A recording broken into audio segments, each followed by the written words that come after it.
This is Alabama Politics with Steve Flowers, an in-depth interview with Alabama's top political newsmakers. Now, from the studios of Troy University, here is Steve Flowers.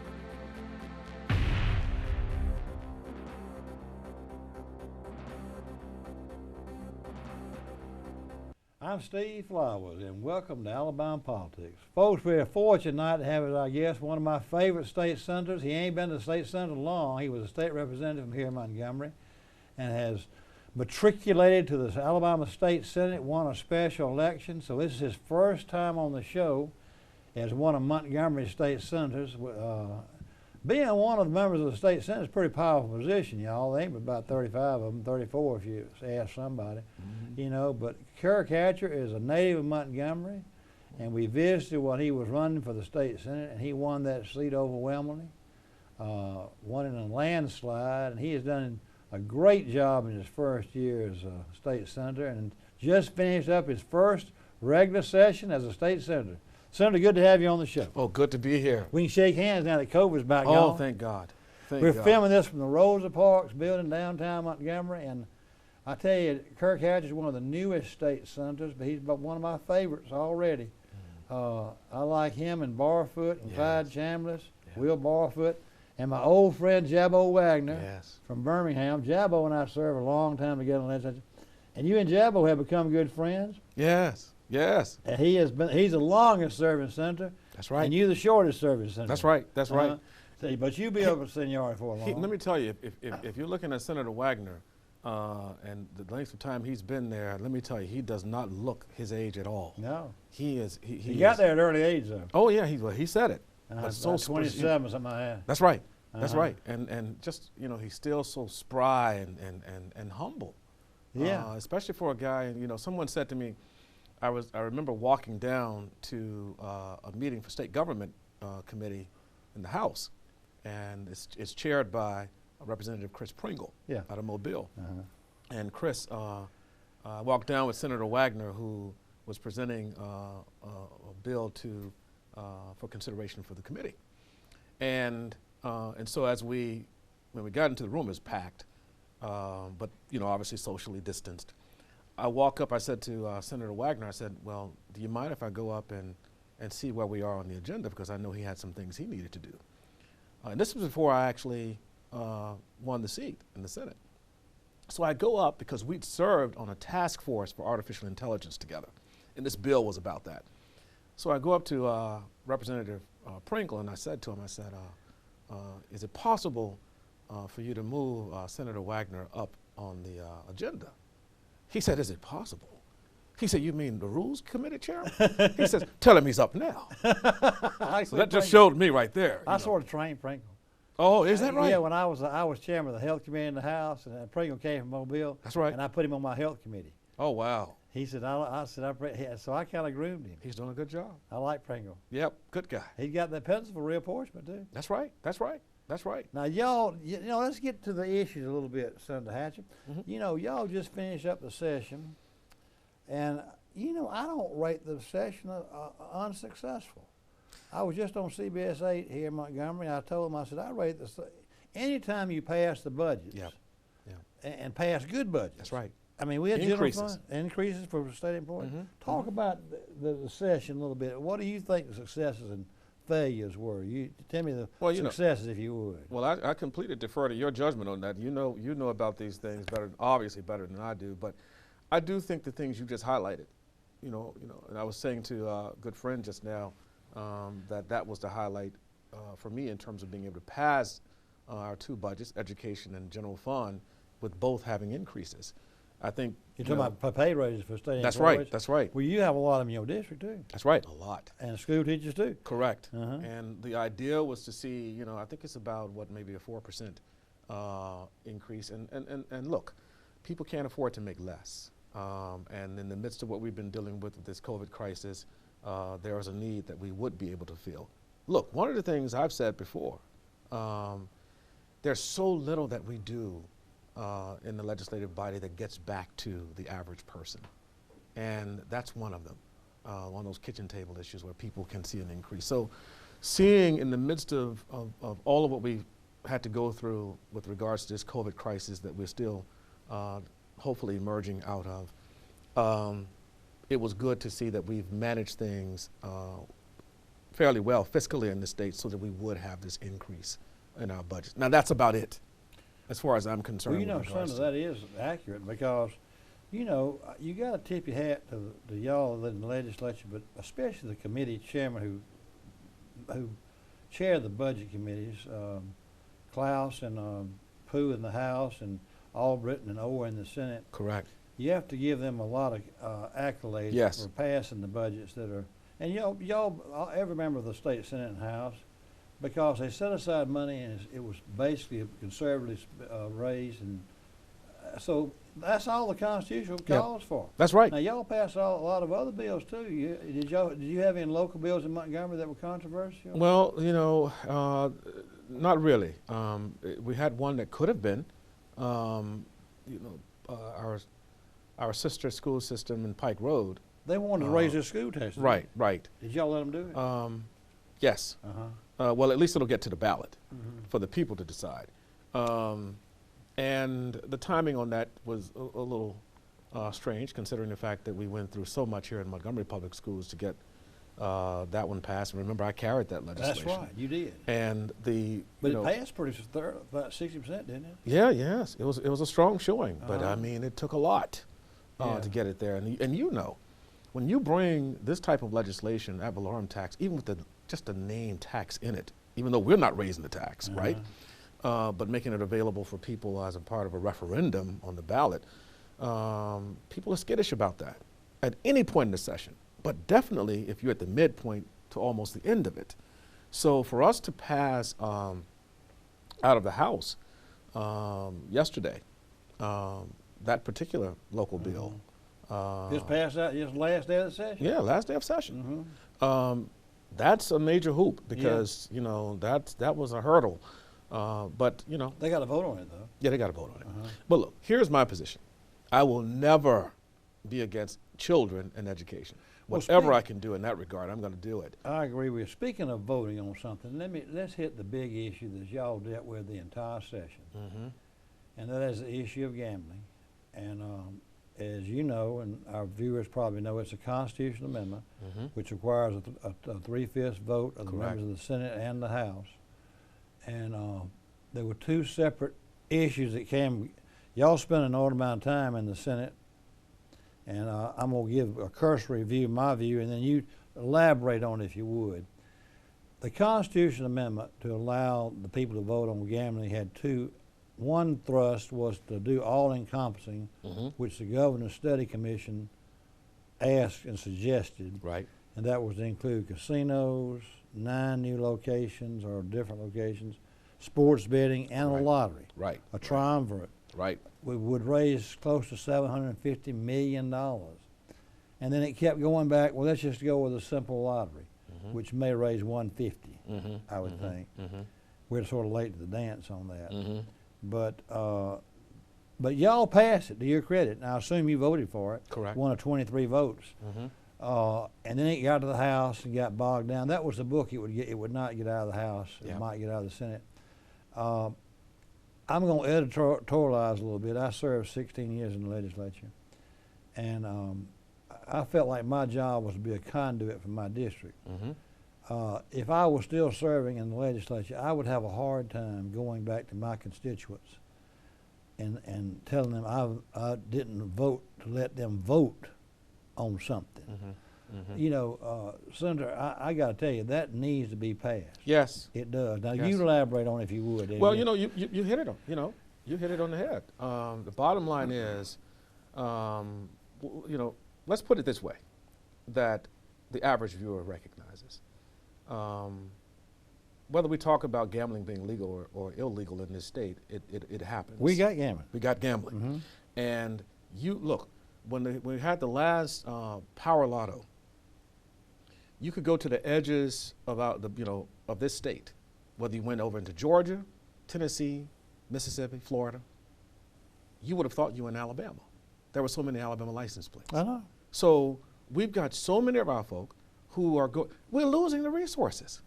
And so when we talk about the things, and look, this is the one instance where the governor was really speaking very clearly about things like Medicaid expansion in the state. Because immediately, she would have at least at her disposal anywhere between $700 to almost $900 million coming from the Affordable Care Act. But at least she would have been able to say to the constituents, we have this source that we can pay for Medicaid expansion going forward. A whole host of things that could have happened with this bill. I'm disappointed because, as the elders used to say all the time, it seems to me that far too many of our friends engaged in cutting off their nose to spite their face. And I think a part of what could have happened would be let the people decide. Give them the option about this. And we've missed an opportunity. Now, let me tell you, you know this. How long ago has it been that there was a serious discussion about a lottery and gaming bill? 25 or 30 years. That's right. Uh-huh. Now, the sad thing is if it takes another 25 or 30 years, and what we would have lost in that span of time. So I'm very disappointed that we got to the House and got bogged down there. I saw it coming in the Senate with that vote. Because I think, even with Senator Marsh's best intentions, there were people who made promises, and when it came down to the vote. Well, he came back and got it, though, the second time. Yeah.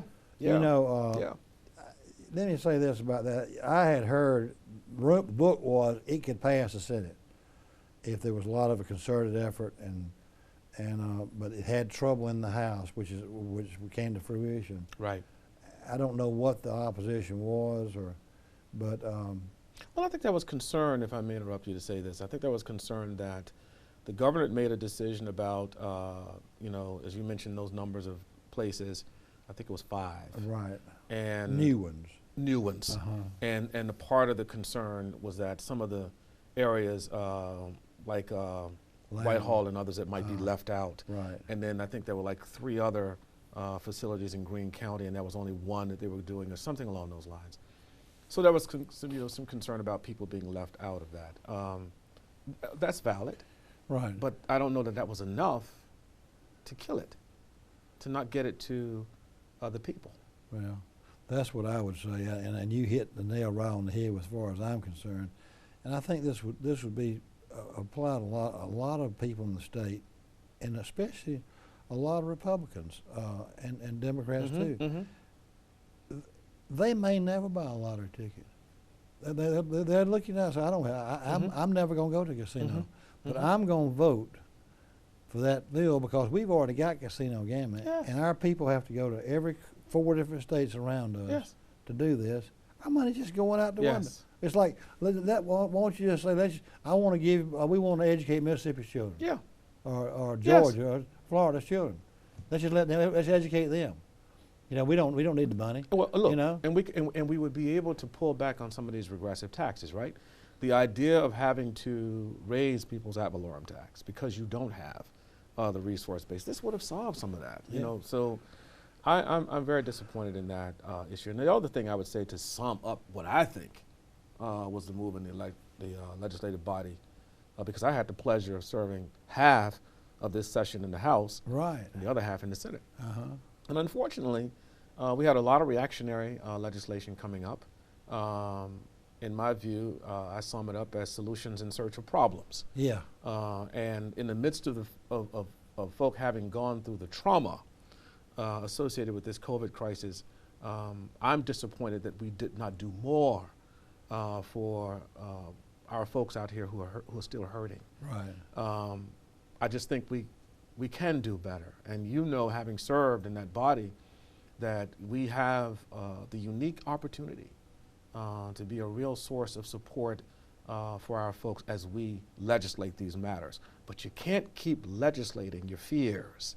You can't keep legislating prejudicial attitudes. You've got to be for something. And a lot of those things are unconstitutional anyway. Yes. So we got to waste money. Yes. I mean, it's that hard-earned money just to throw it away for some lawyer, and the Supreme Court's going to look at it just about like that.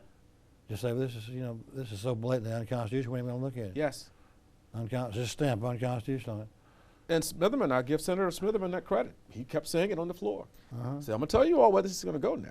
Yeah. You know, and he's pulling on his constitutional law background. So I'm telling you now, there is a such thing as supremacy clause for some of these that you're passing. So when did you get to the point where, you know, the state, you know, laws trump the federal laws? And so, Yeah. so we got a couple of things there. But, you know, our friends mean well. You They know, do. it's- Well, they're politicians. They Yeah, gotta yeah. do what they Yeah. Anyway, but here's another thing. On that gammon thing, I really believe, and I just said this a while ago to somebody, that if the governor really, really gets behind it, the votes are there in the Senate. You've already shown it. You can get it out of the Senate. The way to get things done is a special session and her get really behind it. We've got time for this thing to pass. It's not dead. I mean, if she will get behind it, like she did the gas tax. That's true. That's If true. she said, this is my issue, and let me say this to her, if I'm talking to her or Joe Biden or anybody, if she were to get this passed with $750 million of money staying in the state, that's a bigger legacy than, than the road program. Oh, yes. I Much mean, bigger. it's much bigger legacy that when somebody's writing the history of the state. Yes. I mean, we're sitting there, one of 5 states in America, maybe 4, Yep. who get no revenue from our gambling. That's it. Well, I mean, there's no revenue. It's like saying we don't want it. Well, You know, what? but she will call a special session.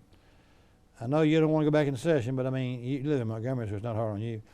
I mean, one's from Florence and Mobile may not want to come Oh, in. yeah. Oh, but, yeah. But anyway, the Well, thing, you know, the rumor was, you know, at the beginning of the session that, you know, we were looking, you know, squarely in the face of possibly 2 special sessions. Obviously, you know, we're going to have to go back in the fall reapportionment.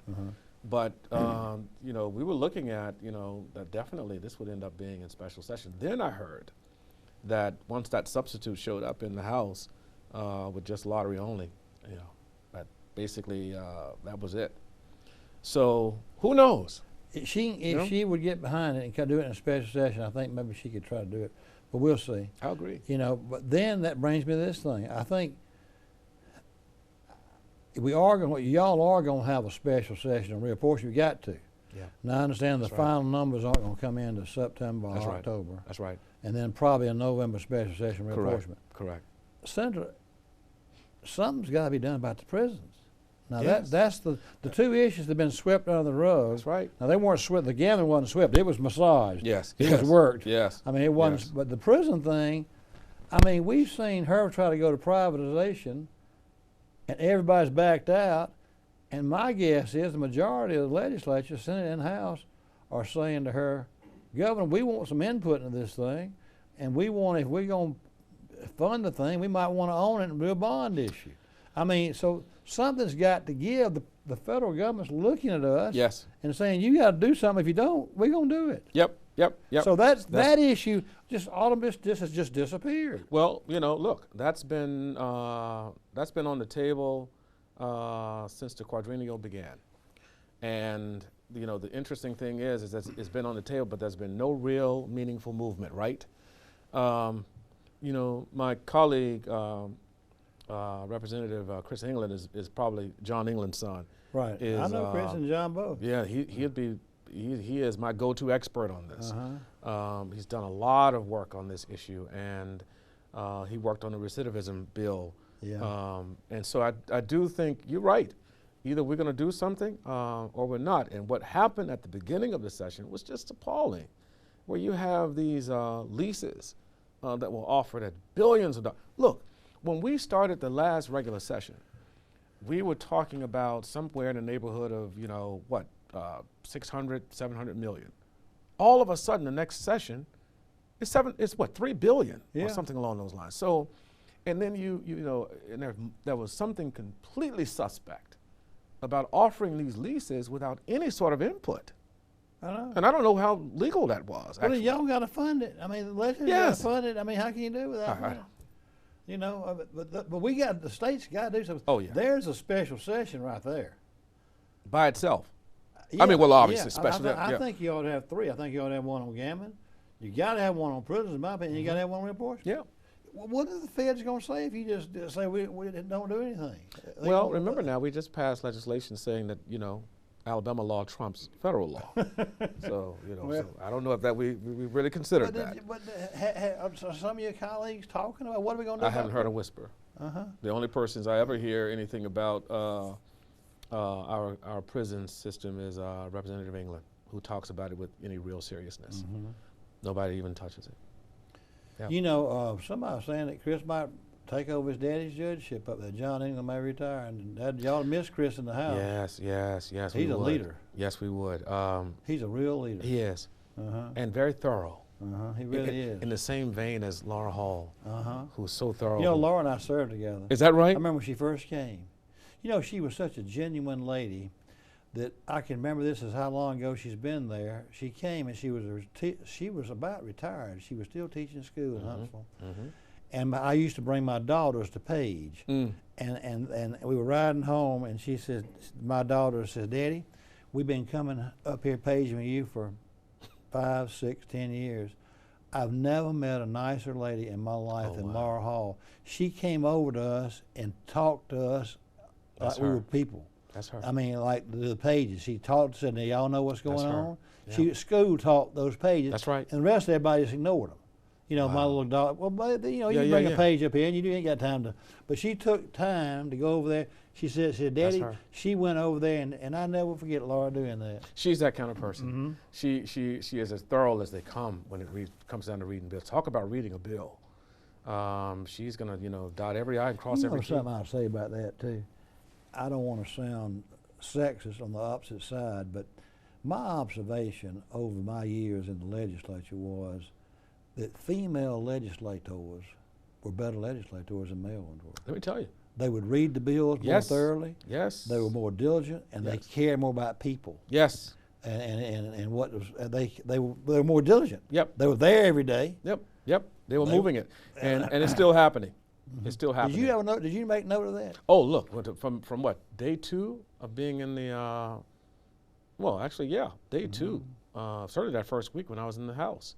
Just watching people like Laura Hall, Barbara Drummond, and others who, Adeline Clark, these people who, Terry Collins and all of them, these are people who really do their work. They did. They really do their work, and it's been an honor. They're still my good friends. So let's talk about Montgomery politics a little bit, since we got a lot of Montgomeryans. Good God. You grew up right here, and you're in the seat old Alvin Holmes was in. Yes. But I call the triumph for leadership in Montgomery now, I call y'all the Morehouse gang. Because the 3 leaders I see in Montgomery, Mayor Stephen Reed, probate judge J.C. Love, and now State Senator Kirk Hatcher. All 3 of y'all are Morehouse guys. Yes. Now you're the elder one of the 3, aren't you? That's right. They all followed me.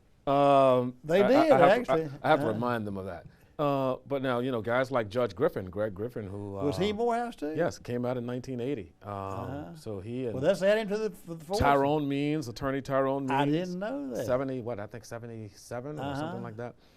Maybe some more guys. Yeah. Gillis is from Troy though. Oh yes, yes. And Tyrone Means and Gillis practice law together? That's right, they still do. They're good people. In fact, I was in touch with them yesterday.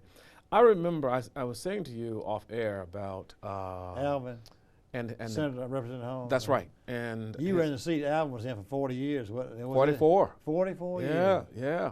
And one of the interesting things is that of course we lost him this past year, and his daughter, who's a good friend, Veronica, contacted me about speaking at the graveside.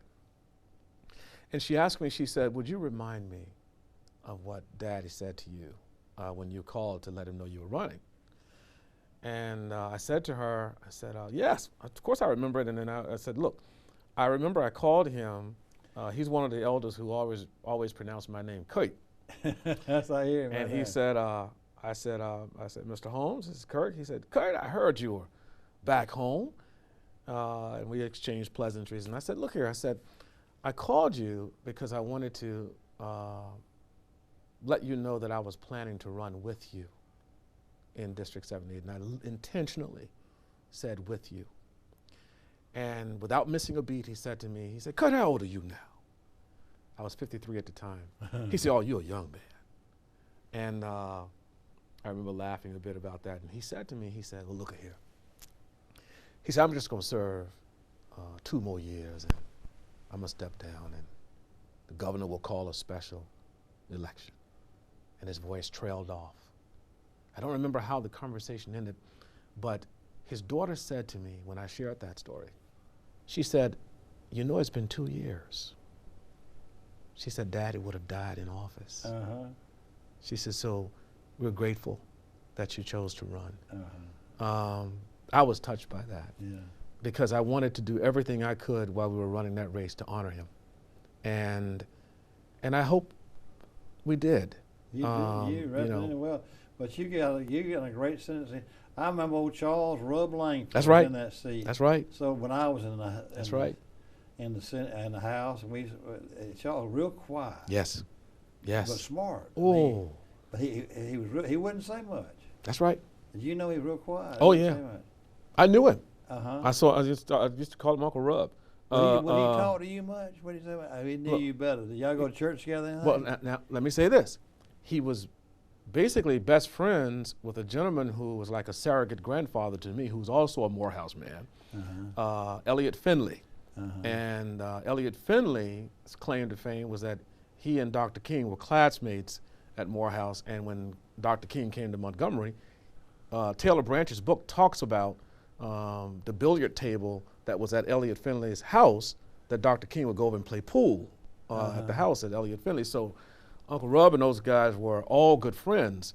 And one of the things I remember hearing about him is that Senator Langford could fall asleep in the Senate and wake up and still know exactly what's happening.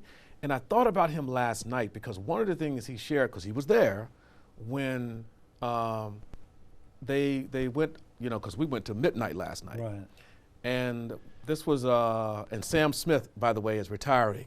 He announced his retiring last night, our chief security guy. Yeah. And I checked in with Sam on this one last night. I said, one of the things he said to me was that Senator Langford said they went up to 11:45 and somehow suspended, not suspended, but carried a bill over that to call it a chair. Yeah. Well, that's 11:45 on day 30 of the legislative calendar. So the Republicans in the room were fearful that these guys would come back, so they ended up setting up, eventually getting cots and sleeping on the floor in the chamber. And then I understand Democrats came back later that morning and they were still all around there. But the point was, you don't really pay your dues until you find yourself having to do that. Having to filibuster. Yep. Well, Senator, our time's up. I want to tell you how much we appreciate you being on the show and sharing your Montgomery politics and the first session as Senator. Folks, our guest tonight has been State Senator Kirk Hatcher from here in Montgomery. We thank him for being our guest, and we thank you viewers for watching. Hope you tune in again next week for Alabama Politics. Thank you. Goes by in a hurry, doesn't it?